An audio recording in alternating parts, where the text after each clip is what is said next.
ಕನ್ನಡದ ಮನಸ್ಸುಗಳಿಗೆ ನಮಸ್ಕಾರ. ಈ ಸಲದ ಬಿಗ್ ಬಾಸ್ ಬಹುತೇಕ ಒನ್ ಮ್ಯಾನ್ ಶೋ ಆಗಿತ್ತು ಅಂದ್ರೆ ತಪ್ಪಾಗೋದಿಲ್ಲ.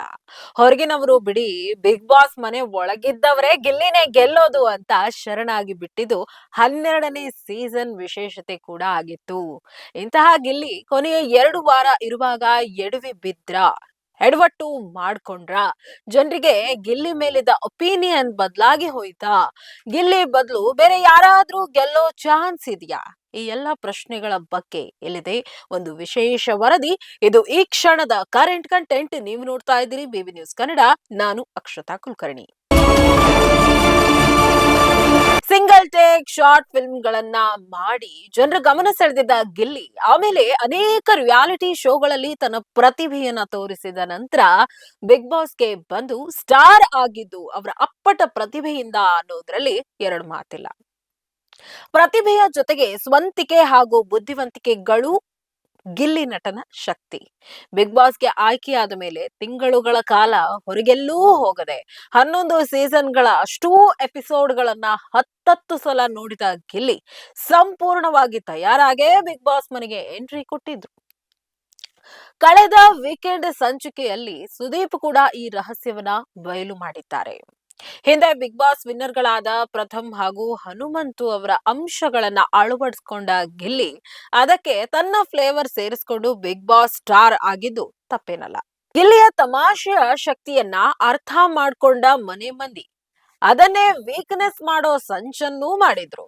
ಗಿಲ್ಲಿಯ ತಮಾಷೆ ಬೇರೆಯವರನ್ನು ಹರ್ಟ್ ಮಾಡುತ್ತೆ ಅನ್ನೋ ಅಸ್ತ್ರವನ್ನ ಎಲ್ರೂ ಪ್ರಯೋಗ ಮಾಡಿದ್ರು. ಗಿಲ್ಲಿ ಅದಕ್ಕೆ ಕ್ಯಾರೇ ಅನ್ಲಿಲ್ಲ.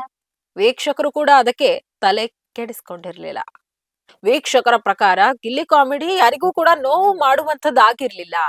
ಹೀಗೆ ಇಲ್ಲಿಯ ತನಕವೂ ಬಹುತೇಕ ಗಿಲ್ಲಿಯೇ ವಿನ್ನರ್ ಅಂದ್ಕೊಂಡು ಬಂದಿದ್ದ ಗಿಲ್ಲಿ ಅಭಿಮಾನಿಗಳಿಗೆ ಈಗ ಸ್ವಲ್ಪ ಆಘಾತವಾಗುವ ಬೆಳವಣಿಗೆ ನಡೀತಾ ಇದೆ. ಬಿಗ್ ಬಾಸ್ ಮನೆ ಮಂದಿಯ ಜೊತೆಗೆ ಸ್ವತಃ ಬಿಗ್ ಬಾಸ್ ಟೀಮ್ಗೂ ಗಿಲ್ಲಿಯನ್ನ ಸ್ವಲ್ಪ ಕೆಳಗೆ ಬೀಳಿಸುವ ಉದ್ದೇಶ ಕಂಡು ಬಂದಿದೆ.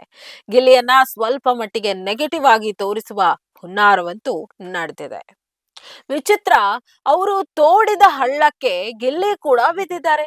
ಇನ್ನೇನು 2 ವಾರ ಇದೆ ಅನ್ನುವಾಗ ಗಿಲ್ಲಿ ಕೂಡ ಅನಗತ್ಯವಾಗಿ ಜನಗಳ ನಂಬಿಕೆ ಕಳೆದುಕೊಳ್ತಾ ಇದ್ದಾರೆ. ಗಿಲ್ಲಿಯ ಕಳೆದ ವಾರದಿಂದ ಬದಲಾದ ವರ್ತನೆ ಗಿಲ್ಲಿಯನ್ನ ಮೆಚ್ಚಿಕೊಂಡವರಿಗೂ ಕೂಡ ಆಶ್ಚರ್ಯ ಹುಟ್ಟಿಸಿದ್ದು ಸುಳ್ಳಲ್ಲ. ಗಿಲ್ಲಿ ಹಾಗೂ ಕಾವ್ಯ ಸ್ನೇಹ ಏನೇ ಇದ್ರೂ ಕಾವ್ಯ ಯಾವತ್ತೂ ಅಗತ್ಯಕ್ಕಿಂತ ಹೆಚ್ಚು ಗಿಲ್ಲಿ ಜೊತೆಗೆ ನಿಂತಿಲ್ಲ. ಆದ್ರೆ ಕಾವ್ಯ ಆಟ ನಡೀತಾ ಇದ್ದಿದ್ದೇ ಗಿಲ್ಲಿಯಿಂದ ಅನ್ನೋದು ಕಾವ್ಯ ಮನೆಯವರಿಗೂ ಕೂಡ ಗೊತ್ತಿತ್ತು. ಆದ್ರೆ ಈಗ ಕೊನೆಯಲ್ಲಿ ಗಿಲ್ಲಿ ಅನಗತ್ಯವಾಗಿ ಜನರಿಗೂ ಬೇಸರ ತರಿಸುವಷ್ಟರ ಮಟ್ಟಿಗೆ ಕಾವ್ಯ ಪರವಾಗಿ ನಿಂತಿದ್ದು ಗಿಲ್ಲಿಗೆ ಶಾಪವಾಗಿ ಪರಿಣಮಿಸಿದೆ. ಟಾಸ್ಕ್ ನಲ್ಲಿಯೂ ಗಿಲ್ಲಿ ಕಾವ್ಯ ಪರವಾಗಿ ನಿಂತು ಅನ್ಯಾಯ ಮಾಡೋ ಪ್ರಯತ್ನ ಮಾಡಿದ್ದು ಅನೇಕರಿಗೆ ಬೇಸರವಾಗಿದೆ. ಜೊತೆಗೆ ಅಶ್ವಿನಿ ಜೊತೆ ಜಗಳ ಆಡುವಾಗ ತೀರಾ ಕೆಳಮಟ್ಟಕ್ಕೆ ಇಳಿದಿದ್ದು ಯಾರೂ ಗಿಲ್ಲಿಯಿಂದ ನಿರೀಕ್ಷೆ ಮಾಡಿರ್ಲಿಲ್ಲ. ಅಶ್ವಿನಿ ಏನೇ ಏಕವಚನದಲ್ಲಿ ಪ್ರಯೋಗ ಮಾಡಿದ್ರು ಅವರು ಗಿಲ್ಲಿಗಿಂತ ವಯಸ್ಸಿನಲ್ಲಿ ಹಿರಿಯರು. ಆದ್ರೆ ಗಿಲ್ಲಿ ಅವರಿಗೆ ಪದೇ ಪದೇ ತುಚ್ಛವಾಗಿ ಏಕವಚನ ಪ್ರಯೋಗ ಮಾಡಿದ್ದು ಗಿಲ್ಲಿಯ ವ್ಯಕ್ತಿತ್ವಕ್ಕೆ ತಕ್ಕುದಾಗಿರ್ಲಿಲ್ಲ. ಇದು ಗಿಲ್ಲಿಯ ಗೆಲುವಿನ ಓಟಕ್ಕೆ ಖಂಡಿತವಾಗಿಯೂ ಕೂಡ ಬ್ರೇಕ್ ಹಾಕಿದ ವಿಷಯಗಳಾಗಿತ್ತು. ಎಲ್ಲೋ ಒಂದು ರೀತಿಯಲ್ಲಿ ಗಿಲ್ಲಿ ಇಷ್ಟು ದಿನ ಅದ್ಭುತವಾಗಿ ಆಡಿ ಈಗ ಕೊನೆಯ ಹಂತದಲ್ಲಿ ಎಡವಟ್ಟು ಮಾಡಿಕೊಳ್ತಾರಲ್ಲ, ಯಾಕೆ? ಅವರ ಅಭಿಮಾನಿಗಳಿಗೂ ಬೇಸರ ಉಂಟು ಮಾಡಿದೆ. ಆದ್ರೆ ಗಿಲ್ಲಿಯನ್ನ ಸೋಲಿಸಬೇಕು ಅಂತ ಕಾದಿರುವವರಿಗೆ ಇದು ವರದಾನವೂ ಆಗಿದೆ.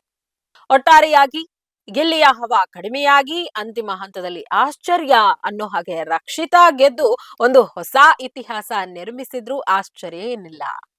ಇದಾಗಿತ್ತು ಈ ಕ್ಷಣದ ಕರೆಂಟ್ ಕಂಟೆಂಟ್. ನೈಜ ಹಾಗೂ ತಾಜಾ ಸುದ್ದಿ, ಪ್ರಾಮಾಣಿಕ ವರದಿ, ನಿಷ್ಠುರ ವಿಶ್ಲೇಷಣೆಗಳಿಗಾಗಿ ಸದಾ ಗಮನಿಸಿ ಬಿಬಿ ನ್ಯೂಸ್ ಕನ್ನಡ. ಇದು ಕನ್ನಡಿಗರ ಪ್ರತಿಧ್ವನಿ.